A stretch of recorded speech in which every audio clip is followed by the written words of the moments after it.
Hello दोस्तों, कैसे हैं आप लोग। आशा करता हूँ अच्छे होंगे। तो दोस्तों, आज मैं जो भी कंटेंट ला रहा हूँ वो विटामिन के ऊपर है। अगर आप चैनल पर नए हैं तो प्लीज़ चैनल को लाइक से सब्सक्राइब जरूर कीजिए और हमारे चैनल से जुड़े रहिए। और दूसरी बात यह है दोस्तों कि आप लोगों के ग्रोथ के लिए जो अभी फ़िलहाल में एग्ज़ाम होने वाला है आगे चल करके 17 अगस्त से जो एग्ज़ाम आपको दिखा रहा है ग्रुप डी का, रेलवे ग्रुप डी का, यह पैटर्न रेलवे ग्रुप डी नहीं एसएससी में भी काम आने वाला है, लेखपाल में भी काम आने वाला है। तो जो भी मैं कंटेंट ला रहा हूँ दोस्तों, वह प्यारे मित्रों आप लोगों के लिए है। अगर आप चैनल पर नए हैं तो प्लीज़ चैनल को लाइक से सब्सक्राइब कीजिए। और हमारा चैनल है railway SSC, only railway SSC के लिए। ठीक है, तो चलिए वीडियो को स्टार्ट करते हैं, आगे देखते हैं। आइए दोस्तों देखते हैं। देखिए, विटामिन एक लैटिन भाषा का शब्द है जिसको बीटा लाइफ या एमिन जीवन के लिए आवश्यक ये कार्बनिक पदार्थ है। इनके हमारे शरीर को सूक्ष्म मात्रा में आवश्यकता होती है, लेकिन ये शरीर की समस्त उपापचयी क्रियाओं को नियंत्रित करते हैं। इनकी कमी से शरीर में अनेक रोग हो जाते हैं। देखिए, ये कंटेंट आप लोगों को बहुत ही अच्छा लगने वाला है और विटामिन के बारे में जितनी भी नॉलेज है आप लोगों को इस वीडियो में मिल जाएंगे। अगर आप लोग को अगला प्रोटीन्स का वीडियो चाहिए या किसी प्रकार का वीडियो आप लोगों को देखने के लिए, तो पहले चैनल को लाइक और शेयर सब्सक्राइब जरूर कीजिए और बेल आइकन वाला प्रेस जरूर कीजिए ताकि आने वाली नोटिफिकेशन आप लोगों को तुरंत प्राप्त हो जाए। तो जो भी कंटेंट लाया जाएगा बहुत ही शुद्ध और सुचारू रूप से लाया जाएगा। तो चलिए देखते हैं दोस्तों, आगे स्टार्ट करते। देखिए, विटामिन की खोज किसने की थी? ल्यूमेन हॉपकिंस ने की थी। आगे देखते हैं, विटामिन का नाम किसने दिया? फंक ने दिया था। विटामिन का अध्ययन विटामिनोलॉजी कहलाता है। विटामिन लघु पोषक तत्व जैविक नियंत्रक एवं उपापचयी नियंत्रक होते हैं। आगे देखते हैं दोस्तों।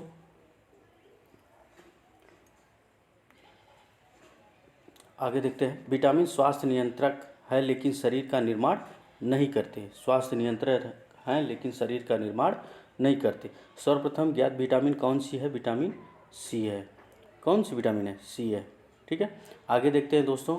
सर्वप्रथम आश्वित अथवा निष्कर्षित विटामिन कौन सी है? बी है।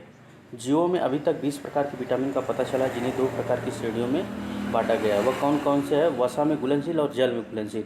देखिए, वसा में घुलनशील ए डी ई के है और जल में घुलनशील बी और सी है। अभी मैं आप लोगों को बता दे रहा हूँ, यह वाटर में सॉल्यूबल है। ठीक है, और यह जो है वसा में घुलनशील है। वसा में घुलनशील ए डी ई ए के है। ठीक है, और जल में घुलनशील कौन सा है? विटामिन बी एंड सी। ठीक है, आगे देखते हैं दोस्तों। विटामिन ए के बारे में हम लोग जानने का प्रयास करते हैं। विटामिन ए को क्या कहते हैं, इसका वैज्ञानिक नाम क्या होता है? तो देखिए, विटामिन ए को हम रेटिनॉल भी कहते हैं। ठीक है, इसका दूसरा प्ररूप। इसकी खोज किसने की थी? मैकुलर ने की थी। पीले और लाल कैरोटीनॉइड रंजक द्वारा यकृत द्वारा निर्मित किया जाता है। ठीक है, ये कंटेंट जो भी है, जो भी आप लोगों को ये पॉइंट्स दिए गए हैं दोस्तों, इसको आप जरूर से ज़रूर अपने नोटबुक में ज़रूर नोट कीजिएगा और इसको आप देख कर ही जाइएगा एग्ज़ाम में, क्योंकि एग्ज़ाम में इससे कम से कम 2 नंबर के तो प्रश्न आने ही आने हैं। 2 से 3 प्रश्न बनने वाले हैं दोस्तों। और विटामिन में मैं कोई पार्ट नहीं छोड़ने वाला हूँ। आज पहला पार्ट है इसका, मैं सारे विटामिन इसमें करवा दूंगा दोस्तों। ठीक है, तो पार्ट बाई में करवाऊंगा, इसको आप लोग देखते रहिएगा। चलिए देखते हैं दोस्तों आगे।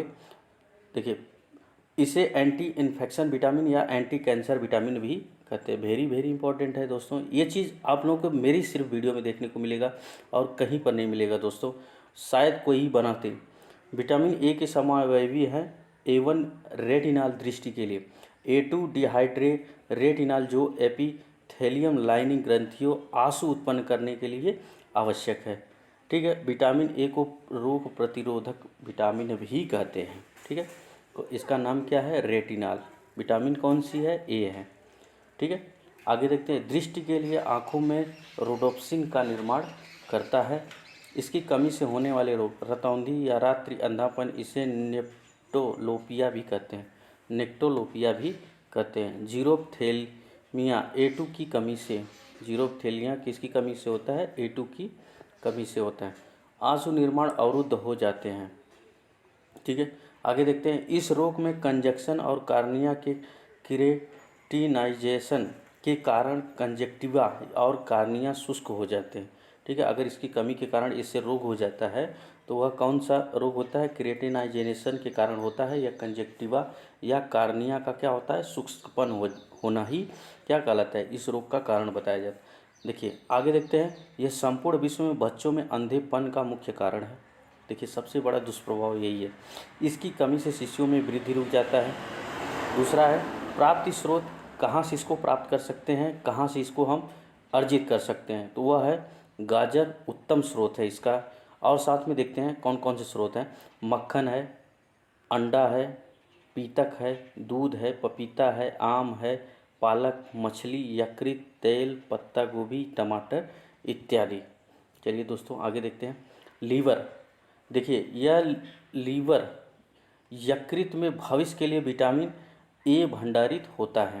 यकृत में के लिए विटामिन ए भंडारित होता है। कहाँ पर होता है? या लीवर में होता है, जिसको हम यकृत कहते हैं। दैनिक मांग इसकी कितनी होती है? 150 ग्राम तक होती है। आगे देखेंगे अगला विटामिन कौन सा है दोस्तों हमारा। अगले विटामिन के बारे में हम लोग जानने का प्रयास करते हैं। विटामिन डी यानी कैल्सीफेरॉल। देखिए बहुत लंबा वीडियो नहीं होने वाला है दोस्तों, यह कम से कम 5 से 10, 15, 20 मिनट का व्यू होने वाला है। अभी इसको आप पूरा देखिएगा और एग्ज़ाम में ज़रूर से ज़रूर यह पूछे जाने वाला वीडियो है। तो चलिए देखते हैं विटामिन डी, जिसको हम कैल्सीफेरॉल के नाम से जानते हैं। देखिए इसे सनशाइन विटामिन या एंटी रिकेट्स विटामिन भी कहते हैं। यह पराबैंगनी प्रकाश की उपस्थिति में कोलेस्ट्रॉल से त्वचा द्वारा निर्मित होता है। इस समूह में लगभग 10 विटामिन ज्ञात होते हैं। कैल्सीफेरॉल नामक विटामिन डी का संश्लेषण जंतु स्वयं अपनी त्वचा कोशिकाओं डिहाइड्रोकोलेस्ट्रॉल नामक पदार्थ से करते हैं।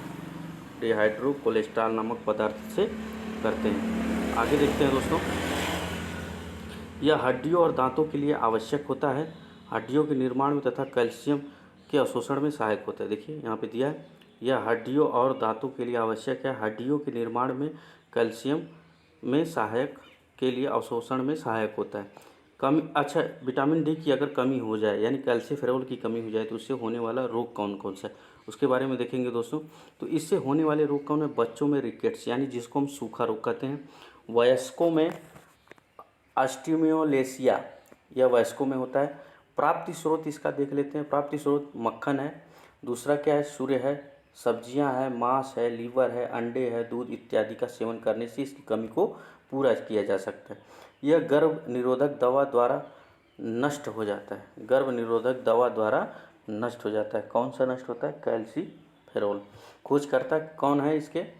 हॉपकिंस है। कौन है? हॉपकिंस। देखिए दैनिक मांग इसकी है 400 आयु के बराबर है। आगे देखेंगे दोस्तों एडीई के बारे में, जो अभी देखिए हम इसके बारे में देखेंगे। अभी आप लोगों से मैंने क्या बताया था कि वसा में घुलनशील कौन सा है? ए है, डी है, ई है और के है। हमने इसके बारे में देखा, रेटिनॉल के बारे में, इसको हम कैल्सीफेरॉल कहते हैं। अभी देखेंगे टोकोफेरॉल के बारे में। यह क्या है? देखिए यह वसा में घुलनशील है यानी फैट सॉल्युबल है, ठीक है। और दूसरा क्या है हमारा? बी एंड सी, यह किस में घुलनशील है? जल में घुलनशील है। चलिए दोस्तों ये देखिए सबके एग्ज़ाम में पूछे जाने वाला प्रश्न है दोस्तों। ये बहुत ही लंबा वीडियो नहीं होने वाला है, बस आप लोगों का ज़्यादा से ज़्यादा समय 10 से 15-20 मिनट लगेगा आप लोगों का वीडियो लेने में, ठीक है। और इसको आप ज़रूर से ज़रूर नोट कीजिएगा। चलिए दोस्तों आगे देखते हैं विटामिन ई, टोकोफेरॉल। टोकोफेरॉल क्या है? इसे एंटी स्टेरिलिटी विटामिन या ब्यूटी विटामिन भी कहा जाता है। जो चेहरे पर लगाते हैं हम उसी को हम ब्यूटी विटामिन भी कहते हैं। यह विटामिन त्वचा से दाग झुर्रियाँ हटाता है, ठीक है। अधिक उष्मा से नष्ट हो जाता है। अगर ज़्यादा उष्मा में, जैसे अभी देखेंगे नेचुरल में क्या चला है, विटामिन देखिए बेटनोवेट-सी वगैरह करके आता है, बेटनोवेटियन, जितने भी ब्यूटी क्रीम होती हैं वह उष्मा में क्या होती है? नष्ट हो जाती हैं। तो उसमें क्या पाया जाता है? कौन सी विटामिन पाई जाती है? जिसको हम टोकोफेरॉल, देखिए एक वैज्ञानिक तरीका है, इसको आप जानते हैं। अभी डॉक्टर से आप पूछेंगे तो वो पूरा एस्टिमेट बता देगा इसका। आगे देखते हैं दोस्तों, अधिक उष्मा से नष्ट हो जाता है। अच्छा इसकी कमी से होने वाला रोग कौन सा है? अगर टोकोफेरॉल की कमी हो जाए तो कौन सा रोग होता है? बांझपन होता है, गर्भपात होता है, अंगघात होता है, जिसको हम पोलियो कहते हैं, पेशियों का कमज़ोर होना इत्यादि, ठीक है। और इसको हम कहाँ से प्राप्त कर सकते हैं दोस्तों? यह हरी पत्तियाँ, तेल, गेहूँ, अंडे, मांस, कॉटन, बीज, तेल से हम प्राप्त कर सकते हैं। हमें कितने मात्रा में लेना चाहिए? दैनिक इसका डोज है 30 आयु के बराबर। अभी हम लोग किसके बारे में देखें, ADE के बारे में देख लिए। अब फैट में एक और विटामिन घुलती है जिसको हम विटामिन के कहते हैं, और उसका नाम क्या है, देखिए फाइलोक्विनान या फ्लेविनोक्विनान कहते हैं इसको, ठीक है, विटामिन के को। देखिए इतना सिंपल तरीके से बता रहे हैं कि आप लोगों को याद हो जाएगा दोस्तों।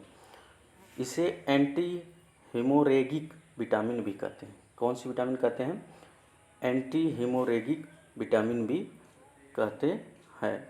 यह आंत में पाए जाने वाले सजीवी जीवाणु इकोलॉजी द्वारा संश्लेषित होता है। मिनेडियन कृत्रिम विटामिन के सबसे महत्वपूर्ण होता है, प्रोथ्रोम्बिन के निर्माण के लिए आवश्यक है। कमी से होने वाले रोग रक्त का थक्का नहीं बनता। अगर विटामिन के की कमी हो जाए तो शरीर में क्या बनेगा, अगर ब्लड का फ्लो ज़्यादा हो रहा है तो उसमें क्या है कि कौन सी विटामिन कमी है, विटामिन के की कमी है। प्राप्ति स्रोत है, इसको हम हरी सब्जियां, गाजर, टमाटर, लीवर, गोभी, पालक, धनिया, मूली का ऊपरी सिरा सोयाबीन से प्राप्त कर सकते हैं। देखिए सारी विटामिन बहुत ही इंपॉर्टेंट है दोस्तों शरीर के लिए, और ख़ासकर आपके लिए और सभी के लिए। आपके लिए नहीं है, मेरे लिए भी वही है। देखिए यह एंटीबायोटिक्स और सल्फा औषधियों के लगातार उपयोग से नष्ट हो जाता है, जिसकी दैनिक मांग 0.001 मिलीग्राम होती है। अच्छा, अब फर्स्ट के बारे में हम लोग देख चुके कौन कौन सी विटामिन है दोस्तों। अब दूसरा हम देखेंगे जल में विलेय विटामिन। कौन सी विटामिन है, बी और सी। यदि शरीर का क्षतिग्रस्त भाग रिपेयर नहीं हो रहा है तो उस व्यक्ति को विटामिन बी कॉम्प्लेक्स दिया जाता है। ये कई प्रकार के होते हैं, ठीक है। विटामिन बी के अब तक 18 घटकों की खोज की जा चुकी है। विटामिन बी को सम्मिलित रूप से बी कॉम्प्लेक्स कहा जाता है। खोजकर्ता कौन है, मैकुलन है। खोजकर्ता कौन है, मैकुलन है। अब ये देखते हैं विटामिन बी। विटामिन बी या प्रोटीन के पाचन हेतु आवश्यक होता है, इसलिए इसे प्रोटीन भी कहते हैं। यह रक्त में ऐसी शक्ति उत्पन्न करता है जिसे संक्रामक रोग नहीं हो पाते। तो देखिए विटामिन बी के लिए हमारे शरीर के लिए कितना जरूरी है, और यह 12 घटक के रूप में पाया जाता है। विटामिन B1 क्या है, उसका नाम क्या है, थायमिन के नाम से हम उसको जानते हैं। इसे एंटी बेरी कारक या एंटी न्यूराइटिक या एन्यूराइन भी कहते हैं, ठीक है। पहला पॉइंट्स। दूसरा पॉइंट में हम लोग देखेंगे बेरी पेरीफेरल तंत्रिका तंत्र, आहार नाल और कार्डियोवैस्कुलम तंत्र को प्रभावित करता है। यह पकाने और बेकिंग सोडा को नष्ट हो जाता है। जब इसको हम पकाते हैं तब बेकिंग सोडा का उपयोग कर लेते हैं तो यह क्या हो जाता है, नष्ट हो जाता है। अच्छा देखिए कमी से होने वाला रोग, इसकी कमी से कौन कौन सा, बेरी वार्निक्स, एंसीफेलोथी, अपच, कब्ज हो जाता है। अच्छा प्राप्ति स्रोत क्या है, चावल, गेहूं, अंडे और मछली इत्यादि, ठीक है। आगे देखते हैं नोट। बेरी एक सिंहली शब्द है जिसका अर्थ है अत्यधिक दुर्बलता। यह बहुत ही कमज़ोर बना देता है शरीर। आगे देखते हैं दोस्तों, सन 1897 में ए जिकमान ने बेरी रोग का पता लगाया था। बेरी रोग उत्पन्न उन क्षेत्रों में पाया जाता है जहां पालिशदार चावल प्रमुख खाद्य पदार्थ होता है। दैनिक मांग अगर इसको देखा जाए तो 1.4 से 1.7 मिलीग्राम होता है। अगला देखेंगे विटामिन कौन सा है, विटामिन B2 है, राइबोफ्लेविन। इसे विटामिन जी या लैक्टोफ्लेविन या पीला एंजाइम भी कहते हैं। इसकी खोज 1935 में हुई जब इसे दूध से निकाला गया। यह गहरे पीले रंग का होता है। यह एफएम या फेडी निर्माण के लिए आवश्यक है। आंत में पाए जाने वाले सहजीवी जीवाणु द्वारा संश्लेषित होता है। कमी से होने वाले रोग, किलोसिस, मुंह में घाव का होना एवं छाले होना, ठीक है। पाचन अनियमितताएं, मानसिक दबाव, पेलेग्रा के समान और बेरी के समान रोग होता है। आगे देखते हैं दोस्तों, आगे देखते हैं। देखिए जियोलिसिस, किनारों के मुंह का फटना, जियोस्टलाइज, जीभ का चिकना और नीलापन होना। प्राप्ति स्रोत गाय का दूध, अंडे, लीवर इत्यादि।